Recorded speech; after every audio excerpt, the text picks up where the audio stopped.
हरे कृष्ण। आप सभी का स्वागत है आचार्य सीरीज में। मैं हूँ श्री चैतन्य चंद्र दास। आज हम छोटी सी पुंडलीक की लीला देखेंगे। तो ये पुंडलीक हमें पता है महाराष्ट्र के बहुत बड़े संत थे। तो ये कौन थे, पहले जन्म में कौन थे, इसका हम थोड़ा सा हिस्ट्री देखेंगे।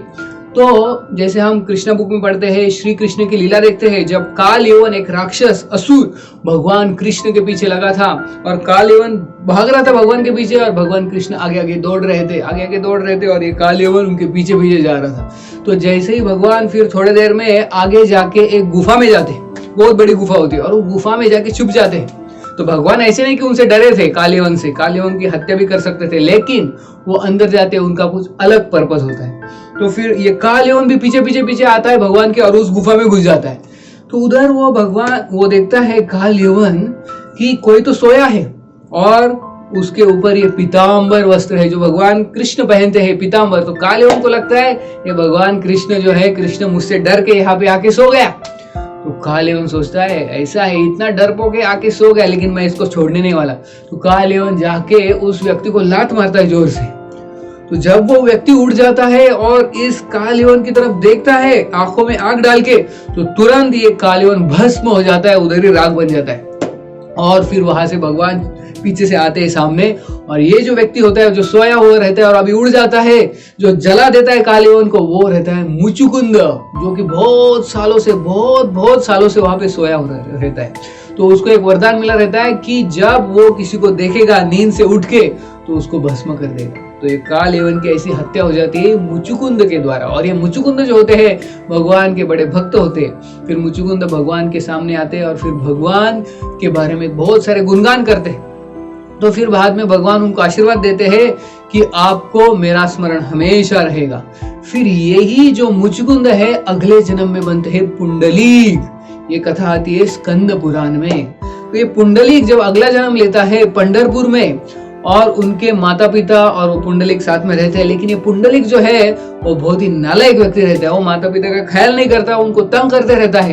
तो ऐसे वो माता पिता परेशान होकर सोचते हैं कि चलो हम काशी जाते हैं, भगवान का थोड़ा सा धाम यात्रा करते हैं। तो ये माता पिता बोलते हैं पुंडलिक तुम्हें भी आना है क्या यात्रा के? बोलता नहीं, मुझे नहीं आना है, तुम जाओ, चले जाओ।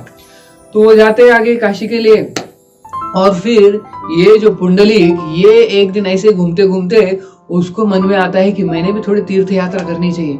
तो कुछ साधु वहां से जा रहे थे काशी के लिए, तो वो भी उनको जुड़ जाता है और वो भी चलने लगता है। तो आगे जाते हुए उसको एक आश्रम लगता है, बड़ा आश्रम, एक साधु का आश्रम होता है। वो साधु रहते हैं वहां पे, कुकुट मुनि का आश्रम रहता है, कुकुट मुनि वहां पे रहते हैं। तो ये पुंडलिक वहां पे जाता है और पूछता है कि ये किसका आश्रम है? कुकुट मुनि बोलते हैं हमारा है आश्रम है।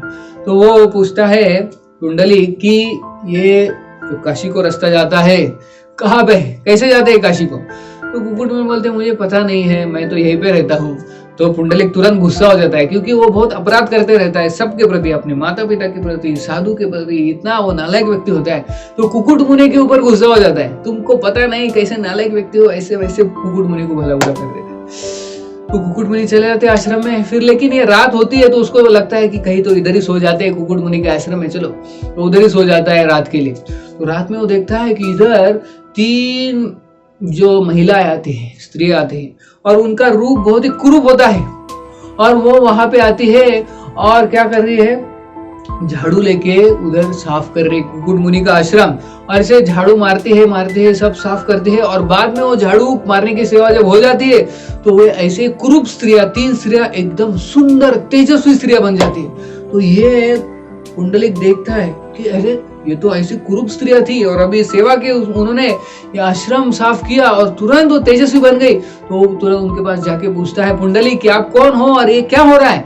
तो वो स्त्रियां बोलती है हम कौन है, गंगा यमुना सरस्वती, और हम जब धाम में रहते हैं तो बहुत सारे लोग आते हैं, पापी लोग आते हैं और हम उनका सब पाप हम में डाल देते हैं। तो हम साल में एक बार यहाँ पे आते हैं कुकुट मुनि के आश्रम में, और हम थोड़ी सेवा करते हैं यहाँ कुकुट मुनि के आश्रम में, तो हमारे सारे पाप नष्ट हो जाते हैं और हम फिर से ओरिजिनल रूप में आ जाते हैं।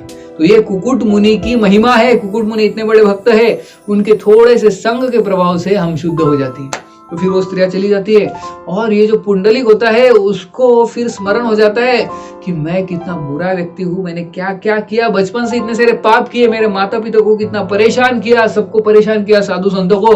तो वो एटमॉस्फेयर से, वो वातावरण से जहाँ पे कुकुट मुनि रहते थे, उन्होंने तपस्या की थी, उधर भक्ति करते थे, वो एटमॉस्फेयर से क्या होता है, ये पुंडलिक में परिवर्तन आ जाता है। और फिर उससे वो घर जाता है और जो माता पिता फिर से आते हैं काशी से तो उनको दंडवत प्रणाम करता है, उनके पैरों पे रोता है, आंसू निकालता है और फिर बाद में बोलता है कि मुझे क्षमा कर दो। और फिर उस समय से पंढरपुर में रह के पुंडलिक अपने माता पिता की बहुत बहुत बहुत सेवा करता है, क्योंकि उनके माता पिता जो भक्त होते, बड़े भक्त होते। तो एक दिन ऐसे ही वो माता पिता की सेवा कर रहे थे, जो बूढ़े हो गए रहते हैं, तो वो उनके गोद में सोए थे माता पिता और पुंडलिक उनकी सेवा कर रहा था। उस समय भगवान साक्षात विट्ठल वहां पे आते हैं पुंडलिक को मिलने के लिए, क्योंकि पुंडलिक इतना सेवा कर रहा था। तो जब विट्ठल आते हैं और उनके दरवाजे पे ठकठकाते हैं तो बोलते हैं कौन? तो भगवान बोलते हैं मैं विट्ठल। तो पुंडलिक बहुत खुश हो जाता है कि भगवान आ गए हैं मेरे दरवाजे पे, मेरे द्वार पे। तो तुरंत उठने लगता है, लेकिन सोचता है नहीं, मेरे माता पिता मेरे गोद में सोए हैं, उनको मैं कैसे परेशान करूं? उनको मैं अगर मैं उठ जाऊंगा तो वो उठ जाएंगे, तो उनकी तो सेवा करनी चाहिए। तो बोलते हैं, पुंडलिक बोलता है भगवान को कि थोड़ी देर रुक जाओ और एक वीट, एक जो ईंट रहती है उसको फेंकते हैं। तो वहां पे भगवान उस वीट के ऊपर खड़े रहते हैं और ऐसे इंतजार करते हैं पुंडलिक कब आएगा बाहर। तो भगवान का उस समय से नाम पड़ा विट्ठल। उस वीट के ऊपर खड़े रह के जिन्होंने इंतजार किया ऐसे भक्त पुंडलिक का, तो उनका नाम पड़ा विट्ठल। तो ये पुंडलिक इतने बड़े भक्त बन जाते हैं साधु संग के कारण। जो कुकुट मुनि होते हैं उनके आश्रम में जाके ये पुंडलिक फिर से भक्त बन जाता है। हालांकि पिछले जन्म में वो मुचुकुंद था, बड़ा भक्त था, लेकिन फिर से उसके कुछ कर्मों की वजह से वो भूल जाता है पूरा भक्ति, और फिर वो पुंडलिक के पहले के जन्म में वो क्या रहता है, अपने माता पिता को परेशान करता है, साधु को परेशान करता है, लेकिन कुकुट मुनि के संग के कारण वो फिर से बदल जाता है और इतना बड़ा भक्त बनता है कि भगवान साक्षात उसके दरवाजे पे खड़े रहते हैं। तो ये है छोटी सी पुंडलिक की लीला। बहुत बहुत धन्यवाद। हरे कृष्ण।